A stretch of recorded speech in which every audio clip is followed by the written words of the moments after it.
Warning: viewers' discretion is advised as this may contain mature or triggering content. Story prompt: Healing. Title: Frozen Heart. When Kara was reborn, she instantly understood one thing. Nilik's words hadn't been a lie. As she grew, she came to understand another thing rather quickly. She hated men. That hatred stemmed from many reasons, one being the fact that Nilik had killed her in her previous life, intentional or not. Another being that even though she was well off in this life, her father was total trash.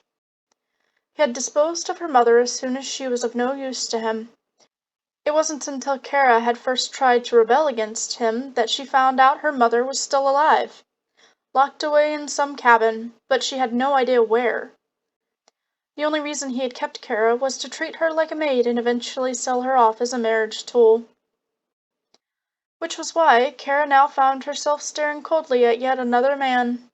Why is it that every time I meet a man, they simply want things from me without bothering to tell me why I should bother providing such for them, without giving me something of the same worth in return? The man was a bit startled. I didn't say that. I can give you many things, I just forgot. Oh? Then asking to borrow some money from me to cover the cost of this dinner isn't you trying to use me for my money? Kara was tired of this. This was all Nilik's fault. What baffled her was the fact that she'd been reborn with the same name and appearance, which was fine.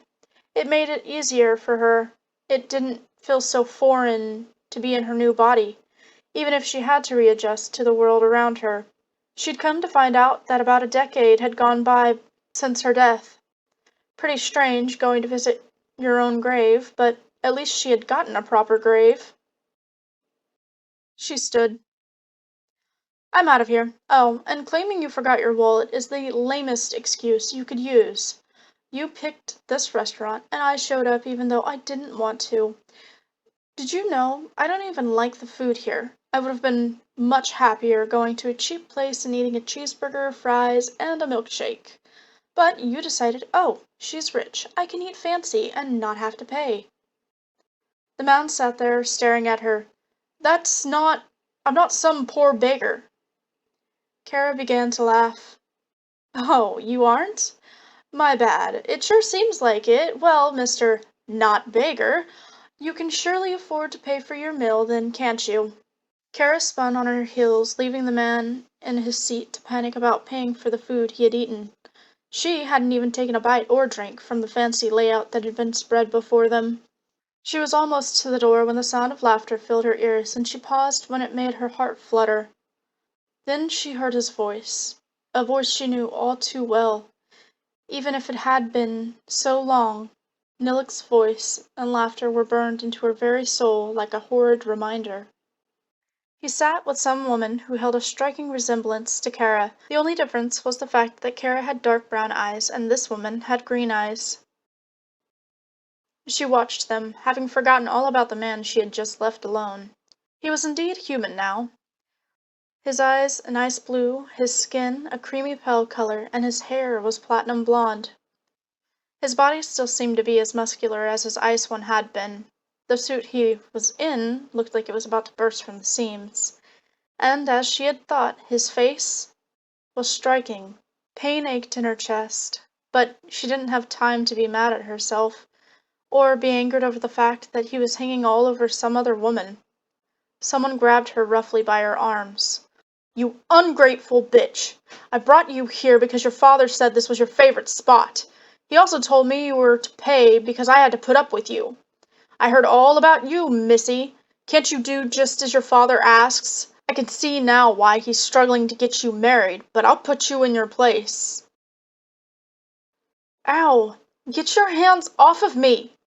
She yelled at him, trying to tear away from him. His nails dug into her flesh.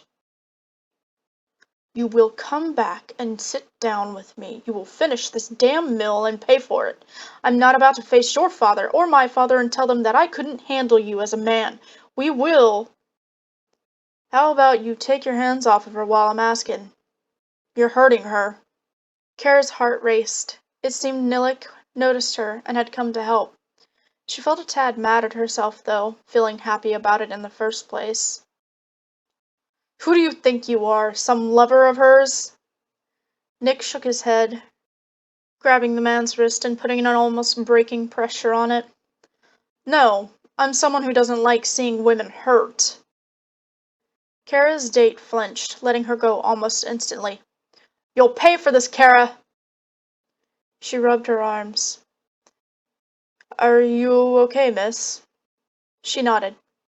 Yeah, sorry to have disturbed you, but thank you, she said with a soft smile. I'm happy to see you again. Why had she just blurted that last part out? She screamed in her mind. Nick frowned. Sorry, but I don't know you, miss. Kara froze. Oh, yes. Sorry, I know that.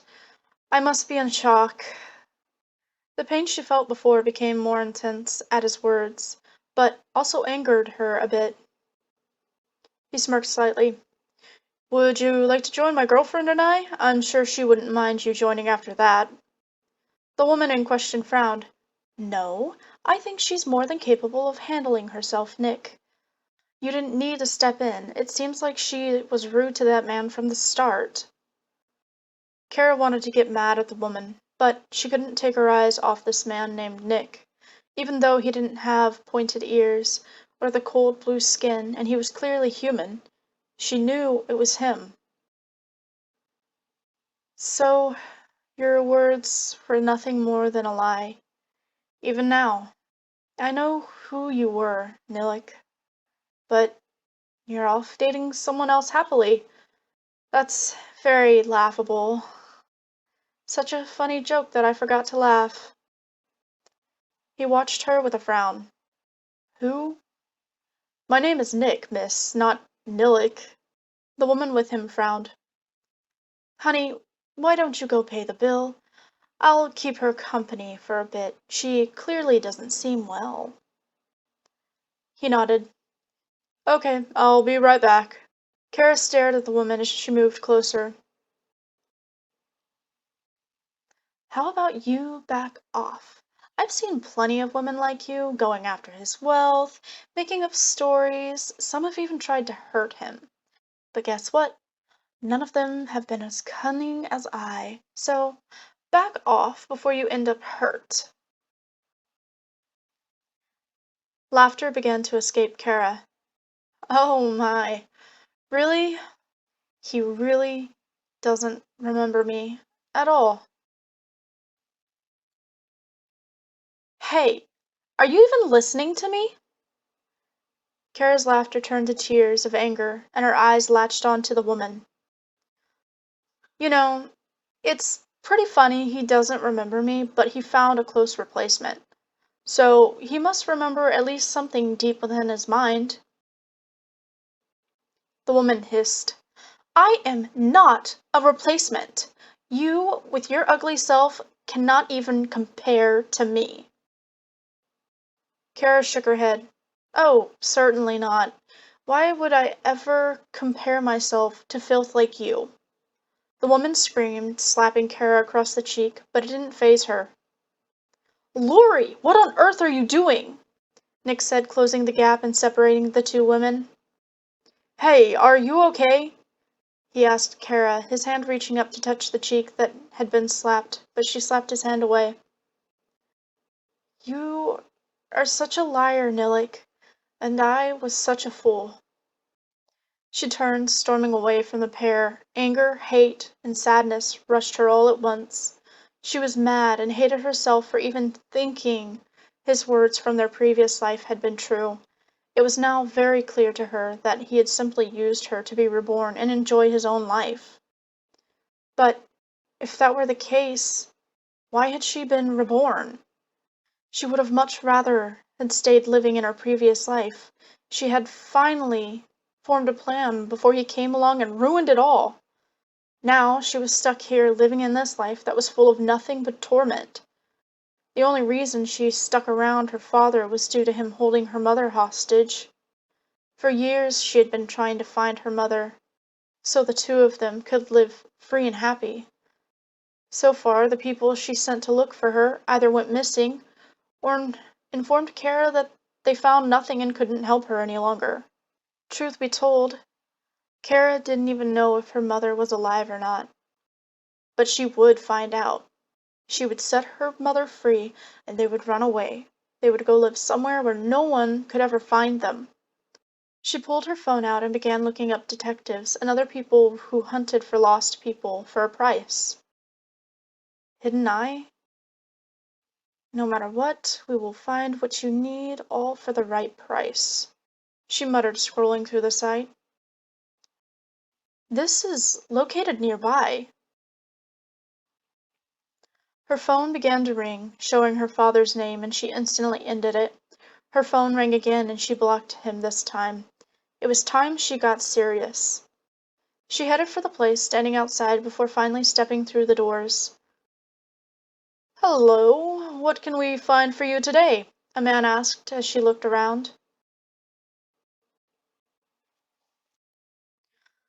"Your site said you do any jobs to find anything as long as you are paid, right?" The man nodded. "Yes, but if it's an especially difficult job, you need one of our special members, and that—" "Can they survive?" The man frowned. "Ma'am, just what are you needing to find?" "My mother. My father has her hidden somewhere, and I need someone strong enough and loyal enough to find her, someone who won't be swayed by my father. I saw your site say that you sign contracts and they are legally binding." "Who is your father?" "Randall Sanchez, but I am his daughter, and I can pay you with my own money." The man frowned. "Come with me, ma'am." She sighed, following the man and hoping she wasn't about to be screwed over. He led her down a hall and then a door with a passcode. "Are you trying to kidnap me? I can tell you now, if that's the case, my father is not gonna pay for me." "No, but the fact that you have turned up when our best man is working on another case surrounding your father means you may be able to help him. In turn, you'd get a discount on your services." "That's not shady at all." "Not any more shady than the workings of your father." She flinched. "Okay, yeah, I can't even deny that. That bastard wouldn't be able to run a clean company even if he was brainwashed." The man leading her down a dark corridor laughed slightly. "Well, I am glad to know even his own daughter hates him. I do hope you will help Nick out. He's been struggling." "Nick?" She paused. "Are you coming?" She nodded. "Sorry, got sidetracked." Surely it was only a coincidence. But, much to her dismay, it certainly wasn't. The man opened the door, ushering her in. "Bastian, I told you I can't take on another client. This is a mess and—" "Oh, we meet again." Bastian glanced between them. "You know each other? That's great. Nick, this is the daughter of Randall Sanchez, Kara Sanchez." "I don't remember giving you my name." Nick chuckled. "Oh, come now. Anyone who knows your father knows your name as well." Kara glared at Nick. "I want to work with someone else." "What did I ever do to you, lady? Did you want that man harassing you? Is that some sort of kink?" Bastian glanced between them once more before excusing himself, and Kara almost followed him out the door, but Nick was there in seconds, stopping her. "What do you think you're doing?" "I wish to leave. I'm not gonna stand here and be treated like this." The smile was gone from Nick's face. "I want to know who this Milik person is. Why, every time you mention that name, and why, when I see your face, my chest tightens up." Kara grew colder as she stared at him. So it seemed that his body knew her, but his mind had long forgotten.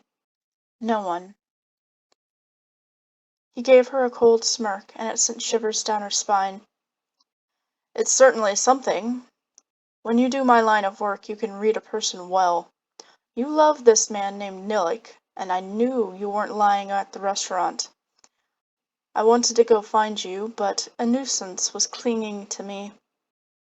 Isn't she your girlfriend? Kara muttered bitterly. No. She thinks she is, and I play along because I'm using her in hopes to finish this job, but your father's people are tight-lipped. My father's people? I've never seen that woman in my life. I expect not, after all, she is your half-sister, born a day after you were. Your father is complete scum, but you are far different. Kara stared at him, her heart racing as he hovered over her. Can you back off? She felt her face flushing, and she wanted to smack herself. I noticed this as well. You can't resist me, can you? He said, reaching out to tuck her chin back up. A hint of fear showed in her eyes, and he frowned, feeling somewhat hurt that she even feared him. But that confused him further as he retracted his hand. What is it that has happened between us that I can't seem to remember, but you can? She shook her head. Nothing you need to worry about. I came here because I need help finding my mother, but it's going to be very dangerous. I can give you whatever you may need on my father. It was clear to Nick that she wouldn't bother sharing what she knew about the two of them. But if they worked together, and he helped her get her mother back, perhaps she'd open up. Deal. Wait, I didn't even offer you how much pay you'd get. I know this job is far more dangerous, so I don't need your money. I want your secrets. All of them, he said with a small wink, to which she looked away. A few weeks later. Get down! Nick hissed, dragging Kara to the floor on top of him. What are you? He covered her mouth with a hand, shaking his head. She fell silent, pressing closer to him when light flashed by their heads. They sat there, their hearts pounding, trying to calm their breathing before the light vanished and they could breathe normally once more. I told you to stay behind. And I told you I'm not sitting still after you found my mother's location. Nick ran a hand over his face. You almost got us caught. Kara felt a bit more defeated now. Sorry, it just scared me. If you were too scared to see a dead body, you shouldn't even have come here. How are you not scared? He stared at her for a moment. You don't seem to understand. I've killed people before. It's part of my job if I need to. I am the elite of my profession. If things get dirty, I'm called to take over. Kara stared at him for a moment. You've changed. He frowned. Are you going on about our past again? Maybe if you told me, I'd believe you, but you're just as tight-lipped as your father when it comes to personal matters. He could tell she wanted to protest, but he stopped her. Let's get a move on it. I have the location marked where she should be. Kara nodded. Fine. They crept through the old building. Her father had told her that her mother had been living in a cabin, that she was at least treated well, but right now it looked like they were walking through some abandoned storage building. The stench of mold and death clung to it, making Kara feel sick. They hid whenever they heard someone coming their direction, and then came to a stop in front of a barred cell. The woman in the cell stared blankly towards them. Mom! The woman blinked at her for a moment, but didn't speak or move. Kara at least knew she was alive, even if only barely. We will get you out of here. Nick nodded. You keep an eye on the halls. I'll get her out of here. Kara nodded, moving to a point she'd be able to see, but thankfully it seemed they were done patrolling for the time being. Nick quickly unlocked the cage and kneeled next to the husk of a person. Your daughter has been so worried about you, ma'am. Let's get you out of here. He had already hit a special button that would summon special services to this location. Soon this place would be flooded, but for now he had to make sure both Kara and her mother got out. Kara was leading them out, glancing towards her mother when she heard someone walking towards them. She glanced back at Nick, who shook his head, but she ignored him. They had nowhere to hide, so she decided to rush forward, screaming and surprising the man. He lifted the gun to fire it, but she was already crashing into him.